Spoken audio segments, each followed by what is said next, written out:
everyone, welcome back to my channel. This side Neela once again with you. I hope you all are doing great and safe at your homes. And आज का जो हमारा topic है वो थोड़ा interesting है क्योंकि मुझे पता है ऐसे बहुत सारे लोग हैं जिनके मन में इतनी सारी क्यूरियोसिटी होती है कि कैबिन क्रू बनने के बाद का प्रोसेस क्या है। अब ये तो हमें पता चल गया कि हमें इंटरव्यू कहाँ देना है, उसके लिए क्या डॉक्यूमेंट चाहिए और कैसे तैयारी करनी है, वो सारी चीज़ें तो हमने कई बारी बातें कर ली हैं। पर जो मेन बात है कि हम जब सेलेक्ट हो जाते हैं, आप जब एयर हॉस्टेस बन जाते हो, कैबिन क्रू बन जाते हो, उसके बाद का क्या प्रोसेस होता है। क्या हमें बहुत ज़्यादा पढ़ाई करनी पड़ती है, कितनी लंबी ट्रेनिंग होती है, कितने टाइम लगते हैं, क्या बहुत ज़्यादा महीने हो लग जाते हैं इसमें ट्रेनिंग में, क्या हमें कोई फ़ीस देनी होती है उन्हें। ये सारे जो क्वेश्चंस हैं ना, ये माइंड में इतना ज़्यादा चलते रहते हैं ना। तो आज हम आपके वो सारे डाउट्स को क्लियर करेंगे इस वीडियो में। For that watch this video till the last so that you don't have any doubts and you are updated about everything about cabin crew life. Okay, but before that, if you are new here, please subscribe to my channel, hit the bell icon so that you get all the updates whenever I post any video. जब select हो जाते हो तो उसके बाद क्या आपको कोई फ़ीस देनी होती है?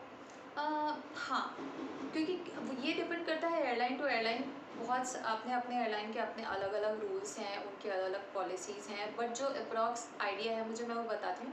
अभी तक का मैंने जितने भी एयरलाइन में देखा है, उनका 75,000 होता है, वो आपसे डीडी लेते हैं।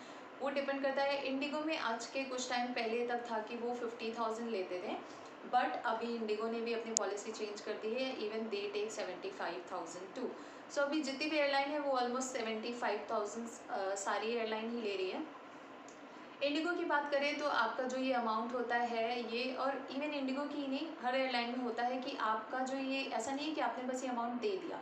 ये एक तरह से सिक्योरिटी डिपॉजिट है आपका, क्योंकि आप जब सेलेक्ट होते हो तो वो आपसे जो भी पर्टिकुलर अमाउंट है वो आपको बताएंगे कि आपको इतने अमाउंट का डीडी बनाना है। जैसे 75,000 अमाउंट है, उसका डीडी बनाना है आपको, और वो आपको ऐसा नहीं है कि तुरंत के तुरंत देना है।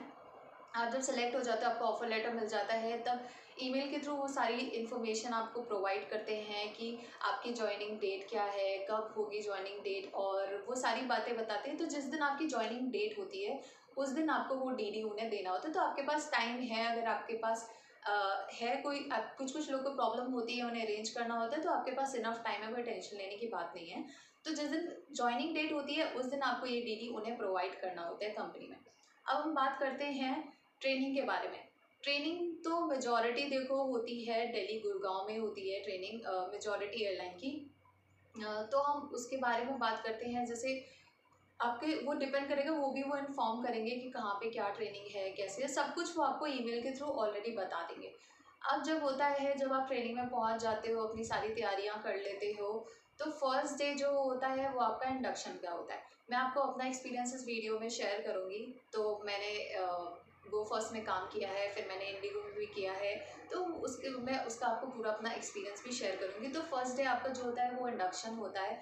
उसके बाद सो होता है। इंडक्शन के दिन मैं आपको बताते हैं, इंडक्शन में ऐसा कुछ खास नहीं। आप जब जाते हो तो आपकी जो ज्वाइनिंग डेट के ही आपका first day as an count होता है। इंडक्शन डे में वो सिर्फ पूरा डॉक्यूमेंटेशन वर्क होता है।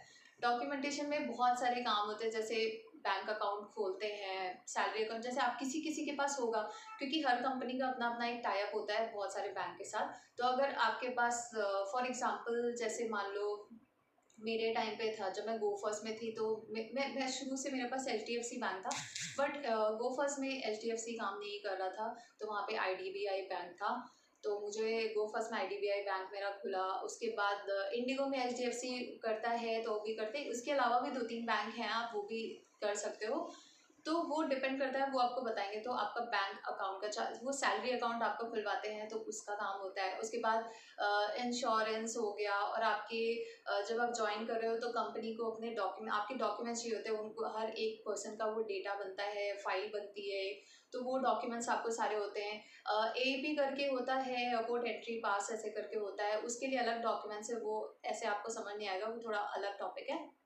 तो जितनी भी तरह के डॉक्यूमेंट होते हैं वो सारे उस दिन कवर होते हैं। इंडक्शन के बाद फिर आपको इन्फॉर्म करेंगे कि अगले दिन से ही आना है, या फिर जब से भी आना है, एक हफ्ते में या अगले दिन से ही, वो डिपेंड करता है अगेन एयरलाइन टू एयरलाइन कि वो कब स्टार्ट कर रहे हैं।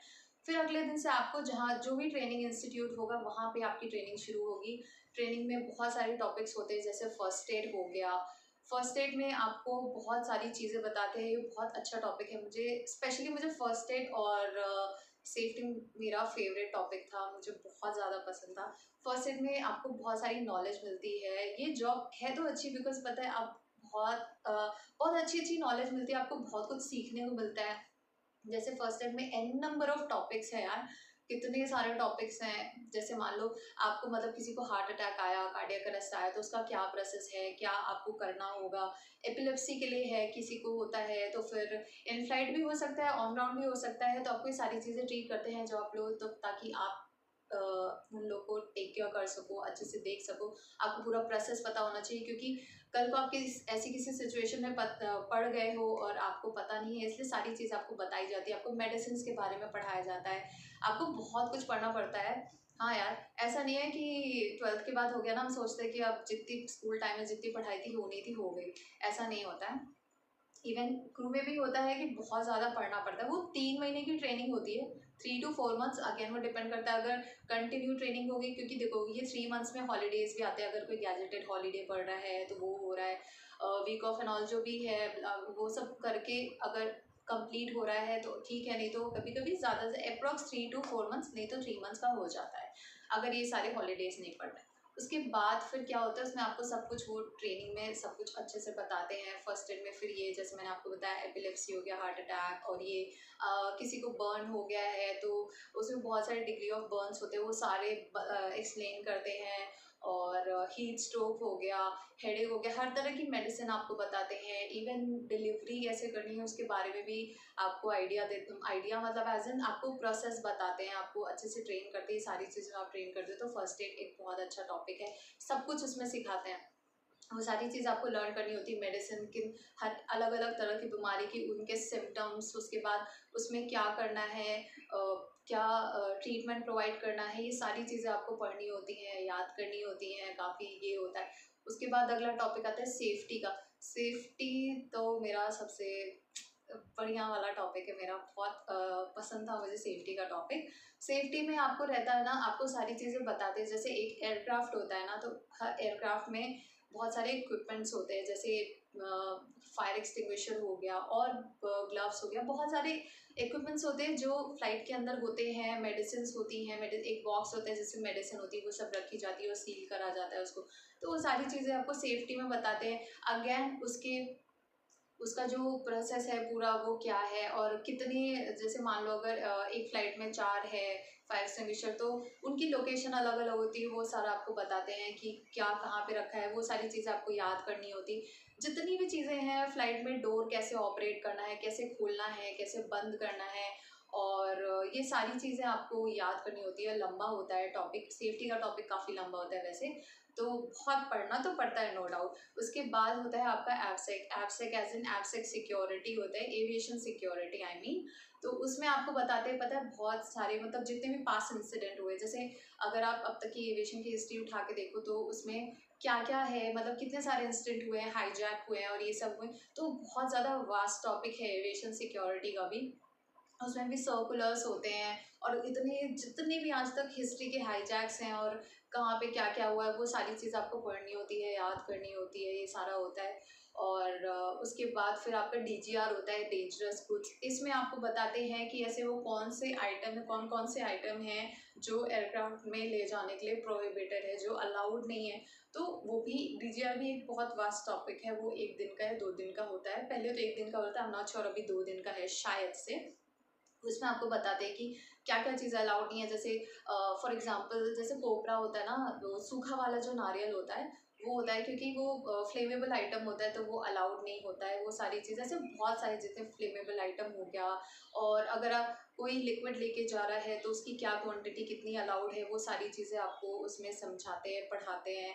और अब उसके बाद फिर क्या बचा, कम्युनिकेशन होता है आपका, एक ग्रामर का टॉपिक रहता है, उसमें आपकी ग्रामर चेक करते हैं। कम्युनिकेशन होता है, उसका भी कुछ दिन का एक टॉपिक चलता है, वो सारा चीज़ें आप पढ़ते हो। ये सारे इतने सारे टॉपिक्स हैं जो आपको कवर करने होते हैं। कस्टमर सर्विस लास्ट में, कस्टमर सर्विस का भी एक लास्ट टॉपिक है, उसमें काफ़ी चीज़ें आपको बताते हैं कि आपको कैसे कस्टमर सर्विस करनी है। उसमें आपको काफ़ी पढ़ाया जाता है, सिखाया जाता है। और जितने भी जैसे अब जब एयरक्राफ्ट होता है तो उसमें काफ़ी सामान मिलता है ना, तो उनके क्या प्राइस हैं, किसका क्या प्राइस है, आप जब बोलोगे तो कैसे बोलोगे, किसी पैसेंजर से बात करोगे तो कैसे बात करोगे, अगर आप सर्व कर रहे हो जब पैसेंजर को तो उन्हें सर्व करने का तरीका क्या है, कैसे बैठना है, कैसे उठना है, कैसे बात करनी है, कैसे एक्सप्रेशंस होने चाहिए आपके आपके आपका टोन कैसा होना चाहिए, आपका वॉइस क्या ना कैसा होना चाहिए, आपकी ग्रूमिंग कैसे होनी चाहिए, ये सारी चीज़ें आपको बताते हैं उसमें, वो अच्छे से एक्सप्लेन करते हैं। और बहुत सारे रोल प्लेस भी होते हैं, तो बहुत मज़ा आता है। ट्रेनिंग तो बहुत बढ़िया होती है। आपका ये जो 3 महीने होता है ना, जब भी आप करो, जब आप सिलेक्ट होते हो, तो आपकी लाइफ के ये जो 3 मंथ्स होंगे जो आपकी ट्रेनिंग के टाइम के, वो आपके लिए बहुत ही अच्छा एक्सपीरियंस होंगे, आपके लिए, आपके हिसाब से वो आपके लिए बेस्ट मोमेंट्स होंगे। क्योंकि ऑब्वियसली यार 3 मंथ्स आप ट्रेनिंग कर रहे हो, अपने फ्रेंड्स लोग के साथ उठ रहे हो, बैठ रहे हो, पढ़ाई कर रहे हो, इतनी मेहनत कर रहे हो, रोल प्लेस कर रहे हो, एग्जाम दे रहे हो, वाइवा दे रहे हो, और हर टॉपिक का जब एक टॉपिक खत्म होता है, जैसे मान लो फर्स्ट एड हुआ तो फर्स्ट एड एक चलेगा, वो पूरा कंप्लीट होगा, फिर उसका एग्जाम होगा, फिर उसका वाइवा होगा, फिर आप क्लियर करोगे, उसके बाद फिर आप दूसरे टॉपिक पे आओगे। तो हर एक पर्टिकुलर टॉपिक का वो पहले टॉपिक पढ़ाया जाता है आपको, फिर उसका एग्जाम होता है, फिर उसका वाइवा होता है, आप जैसे ऐसे क्लियर करते जाते हो फिर आप आगे बढ़ते जाते हो उसमें। उसके बाद ट्रेनिंग का, जैसे ये सारी बातें हो गई हमारी इसमें कि ट्रेनिंग कितने टाइम की होती है, फीस कितनी आपको क्या देनी होती है कि नहीं।